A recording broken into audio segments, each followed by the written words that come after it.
your attention, for example, is mediated by unconscious forces. And you know that perfectly well. And this is another Freudian observation.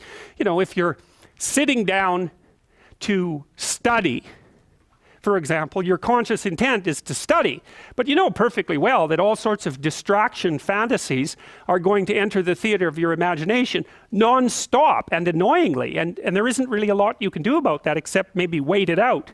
You know, so you'll be sitting there reading and your attention will flicker away. You'll think about, I don't know, maybe you want to watch Jane the Virgin on Netflix or something like that, or maybe it's time to have a peanut butter sandwich, or you should get the dust bunnies out from underneath the bed, or it's time to go outside and have a cigarette, or maybe it's time for a cup of coffee, or it's like all these subsystems in you that would like something aren't very happy just to sit there while you read this thing that you're actually bored by, and so they pop up and try to take control of your perceptions and your actions non-stop.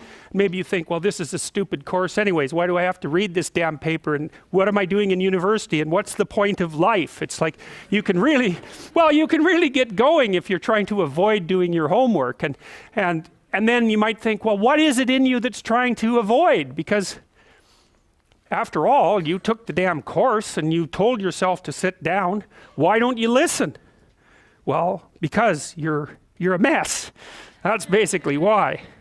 You haven't got control over yourself at all. And no more than I have control over this laptop.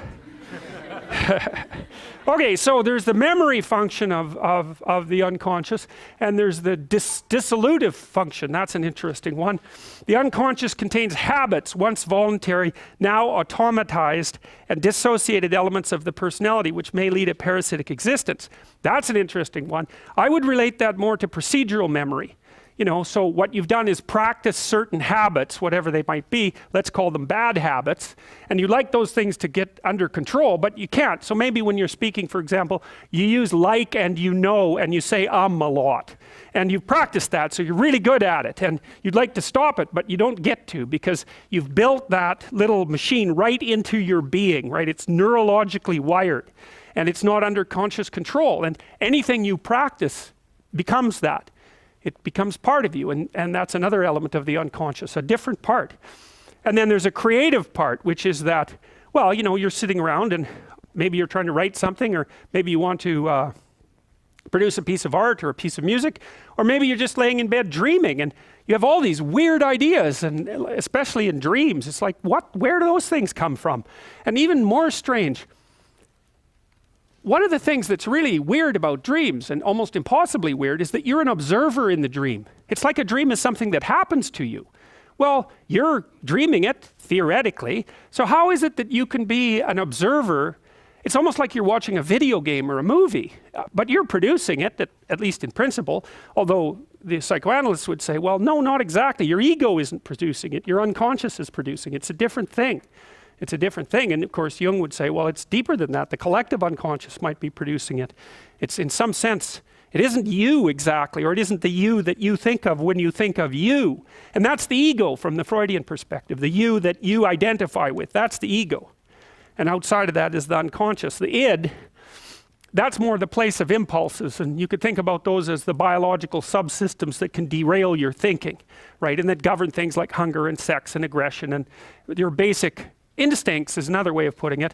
And it's a reasonable way of thinking about it, because these are subsystems that you share with animals. You share them certainly with mammals. You share most of them with reptiles. You share a lot of them with amphibians, and even going all the way down to crustaceans. There's commonality, for example, in the dominance hierarchy circuits. And so these are very, very old things. And the idea that you're in control of them is, well, you're not exactly in control of them. And I would say the less integrated you are, the less you're in control of them, and the more they're in control of you. And that can get really out of hand, you know. You can be, like with people who have obsessive compulsive disorder, for example, which seems to be, I would say, the dissolutive elements in some sense of the unconscious, the way that it's portrayed here. Poor people with obsessive compulsive disorder, they can spend half their time doing things that they can't really control, and they have very strong impulses to do them, and it's very hard on them to block them. You know, they'll almost panic if those things are blocked. And then you have people with Tourette's syndrome, you know, that they'll be doing all sorts of weird dances and spouting off obscenities, and and imitating people without being able to control it, and sometimes a little bit of antipsychotic medication can dampen that down, but it's as if there are these autonomous semi-spirits inside of them that grip control over their behavior and make them do things. And you know, you find that to some degree in your own life, because maybe you've become very attracted to someone, even maybe you don't want to be attracted to the person, and then you find yourself, you know, texting them when you know perfectly well that you should be going to bed, and you know, you're in a grip of something, and you can't control it, and that's all part of the unconscious and all part of what Freud was studying.